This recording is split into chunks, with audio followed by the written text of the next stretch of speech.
আমরা শিবির গড়েছি, শপথের সঙ্গীন হাতে নিয়ে সকলে নবীজির রাস্তা ধরেছি। আমরা শিবির গড়েছি, পদ্মা মেঘনা যমুনার তীরে আমরা হাজির করা হয়েছে ভয়ানক আকারে। এবং বিভিন্ন ছাত্র সংসদ নির্বাচনগুলো যখন হচ্ছিল তখন বলা হচ্ছিল শিবিরকে নারীরা পছন্দ করে না, শিবিরকে ভোট দিবে না।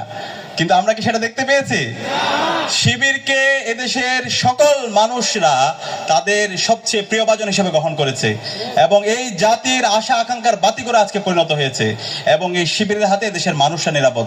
অবশ্যই আমাদের সকল বোনরা সবচেয়ে বেশি নিরাপদ।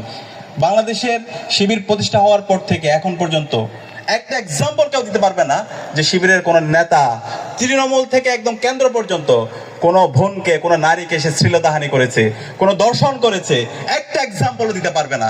বাংলাদেশের মধ্যে সে এক্সাম্পল, সে অনন্য এক্সাম্পল, আমাদের বোনদের জন্য একটা নিরাপদ ক্যাম্পাস গড়ার এক্সাম্পল ইসলামী ছাত্র শিবির প্রমাণ করেছে।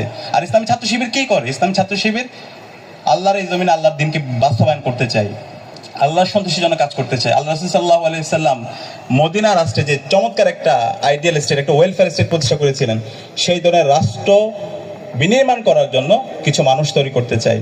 আমরা যদি ইসলামের ইতিহাস দেখি, ইসলামে আমাদের বোনদেরকে, নারীদেরকে সবচেয়ে বেশি ক্ষমতায়ন করা হয়েছে, তাদের প্রতি ইনসাফ করা হয়েছে, তাদের ন্যায্য অধিকার নিশ্চিত করা হয়েছে। আল্লাহ রাসূল সাল্লাল্লাহু আলাইহি সাল্লামের প্রথম স্ত্রী, তার নাম কি বলেন তো একটু? হযরত খাদিজা রাদিয়াল্লাহু তাআলা আনহা। হযরত খাদিজা রাদিয়াল্লাহু তাআলা আনহা কি ছিলেন? তিনি একজন ব্যবসায়ী ছিলেন, সম্ভ্রান্ত ব্যবসায়ী।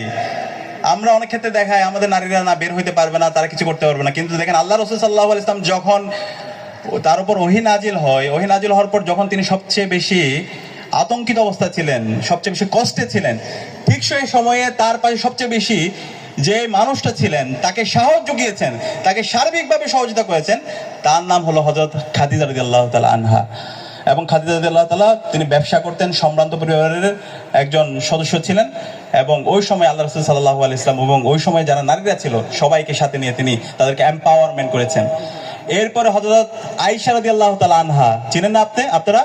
হযরত আয়েশা রাদিয়াল্লাহু তাআলা আনহা আল্লাহ রাসূল সাল্লাল্লাহু আলাইহি ওয়াসাল্লামের স্ত্রী। তিনি ওই সময়ে আল্লাহ রাসূল সাল্লাল্লাহু আলাইহি ওয়াসাল্লাম থেকে অসংখ্য হাদিস বর্ণনা করেছেন, জ্ঞান অর্জনে নারীদেরকে উদ্বুদ্ধ করেছেন এবং ওই সমাজের বিভিন্ন সমস্যাগুলো কিভাবে এটার সলিউশন কি হতে পারে সেই সমাধানগুলো তিনি